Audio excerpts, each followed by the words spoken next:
Okay, so I'd been sitting on this video for a minute, in terms of, thinking, I don't really like to make these grand pronouncements about certain things, but I figured this was a good time to mention it because, things have been coming about, some news has been coming about with regards to certain things happening, and so I figured it was time to finally drop this video about the justification for why Roman Chocolatito Gonzalez is the pound for pound number one and should be thought of as such.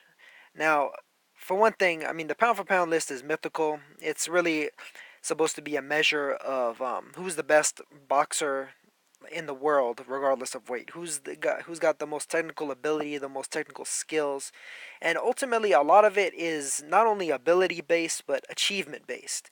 It's about who you are able to showcase those skills against, how you're able to showcase those skills, how those skills look, and who you're able to face them off against, how you're able to measure them against an opponent. If you look really good against some fighters, and then when you step up to another level and you look a bit more normal, you look a bit more mortal, that's obviously going to hurt you. If you're dominating elite fighters, just like you were dominating the tomato cans of the world, then obviously that's going to put you in a higher ranking than it would otherwise. So without further ado, I'm going to just kind of go down the list a little bit here. Um, of course, his next fight is likely going to be April 23rd against most likely McWilliams Arroyo, if not Juan Hernandez. If he fights McWilliams Arroyo, that's an excellent test for Roma Chocolatito Gonzalez. Arroyo is probably the biggest puncher at flyweight, probably one of the biggest punchers that you will ever see at such a low weight class. McWilliams Arroyo fought Miguel Tamayo back in 2013 and knocked him out in 4 rounds. Miguel Tamayo went on to fight both Gary Russell Jr. and Diego De La Hoya. Gary Russell Jr. beat him, knocked him out in 4 rounds, but it took him closer to the end of the round, and Diego De La Hoya knocked him out in 5 rounds. So you have a guy that got taken out by a flyweight more quickly than one of the current reigning featherweight champions, as well as one of probably the highest level featherweight prospects in Diego De La Hoya. I think De La Hoya is bound to be a future champion himself. He's a very damn good fighter. If you've ever seen him, you'll instantly recognize his ability, his talent. So that's McWilliams Arroyo. He's also a guy that fought, I'm not wrong, the guy that beat Zhou Shiming. Some of you may remember him particularly for that. He's the Thai dude with the golden dyed blonde hair.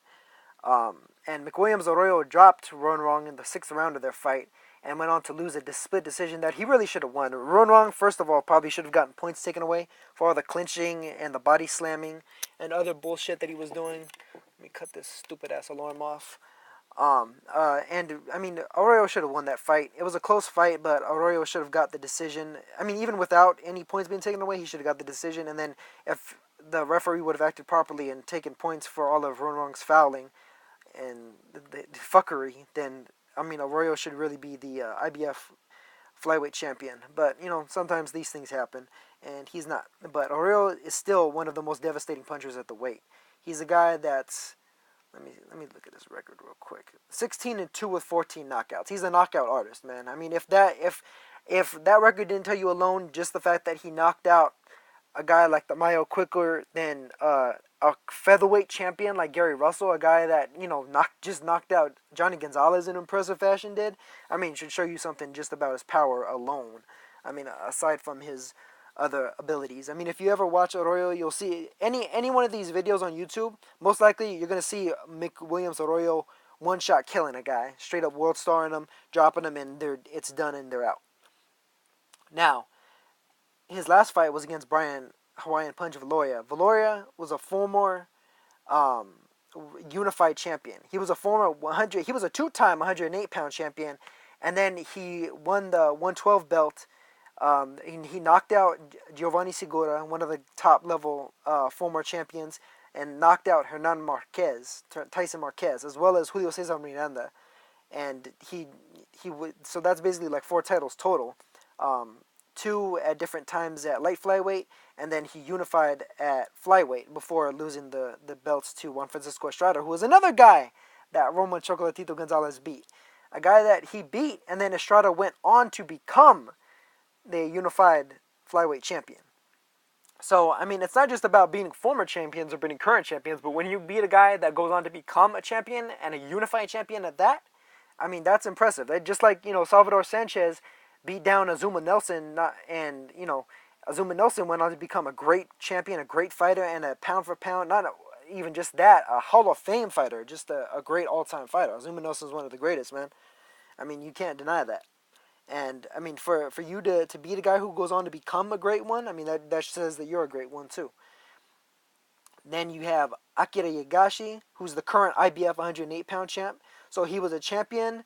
He was the champion when Gonzalez fought him at flyweight. He was the WBC champion and the lineal champion, going all the way back to when Pacquiao was a flyweight, incidentally. And Yagashi was a champion at 105 before that, 112 at the time. Gonzalez beat him, and now he's currently a 108 champion. He just won a world title a little over a month ago at 108. So he was a former, a current, and a future world champion for Roman Gonzalez to knock out. And it wasn't a competitive fight. The Valoria fight wasn't really competitive. The only fight that's been Gonzalez only had two competitive fights his whole career. Juan Francisco Estrada and Francisco Rosas. That Francisco Rosas fight ended in a majority decision. He rematched Rosas. What was it, about 8 months later, and it knocked him out in 2 rounds. 2 rounds. That's just like Mayweather was supposed to rematch, and he did. Jose Luis Castillo and Marcos Maidana. He rematched him, and then he beat him clearly. Roman Gonzalez not only beat Francisco Rosas clearly, he knocked him out in 2 rounds. He took him out. That basically says, okay, you think you're on my level? Well, I'm gonna show you that you're not on my level. You're below my level, and I'm gonna fucking bury you and body you if you think otherwise. And that's exactly what he did. Edgar Sosa, who probably should have been a fighter of the year, was probably in 2007 if I remember right. He had made a defense of his light flyweight title like 5 times. He was a great fighter unto himself. He had scored a big upset of Brian Valoria back on, I think it was like the Morales Pacquiao 3 undercard when they fought each other, or maybe it was 2. Either way, he beat Valoria. That was a big upset. Sosa went on to become a hell of a fucking light flyweight champion. He was doing the damn thing. And then he basically he kind of fell off a little bit after that, but he's still a former champion that Gonzalez made easy work of, man. He made him look like a chump. He made him look like, a fucking cab driver in there. Knocked him out in 2 rounds, and, I mean, it was over before Sosa could even get started. I mean, he took him out of the game immediately. That's another former champion that Gonzalez racked up and made him look like he was nobody. Kind of like the old Roy Jones, "Y'all Must Have Forgot" song says. You think they're nobody? I just make them look like nobody. So now that's Estrada, Yagashi, Sosa, Valoria. Let's see. And then, who did I just mention? Francisco Rodriguez Jr. went on to become a 105-pound champion. Not just once, but twice. Unified that shit. He became the unified 105-pound champion after losing to Roman Gonzalez. That's another guy that went on to become a world champion after Gonzalez beat him. After Gonzalez beat him clearly and easily. Then you have Katsunari Takayama, another guy who, this was when Roman Gonzalez was at 105. He was the champion. Takayama was his challenger. He beat down Takayama, knocked him out. Takayama went on to become a 105-pound champion later after that. So you have a guy that would otherwise be a great fighter unto himself getting his ass whooped by Gonzalez, and Gonzalez made him not be a great fighter because Gonzalez was just that much greater. Takayama incidentally actually fought Francisco Rodriguez Jr. This was about 2 years ago when they fought, and that's when Rodriguez beat him to claim his unified title that I just mentioned about a minute ago. Another guy, Roman Garcia Hirales, was a light flyweight champion, 108 pounds. Gonzalez beat him down, knocked him the fuck out, whooped his ass.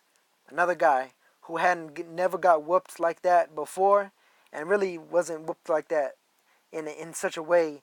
Again, Gonzalez was the guy that did that to him. Gonzalez was the guy that's been ending a lot of these guys' careers, a lot of these guys' primes. Hirales was one of those guys.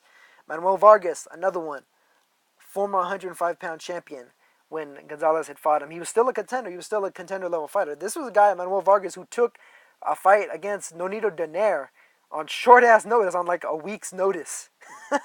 He took a fight against Donaire at 115.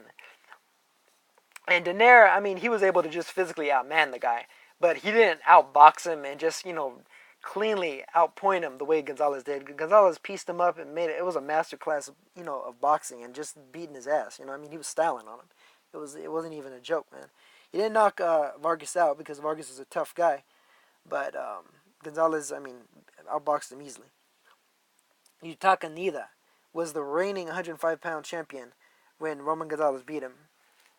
And I mean, Gonzalez just whooped his ass. I mean, he knocked him out in 4 rounds. It was just an utter destruction. I mean, it was on the level of back when Ricardo Finito Lopez won his first fight against Ohashi. He had gone into Japan, gone into enemy territory, and just did like severe fucking damage to the guy. Like he ended the guy's prime basically.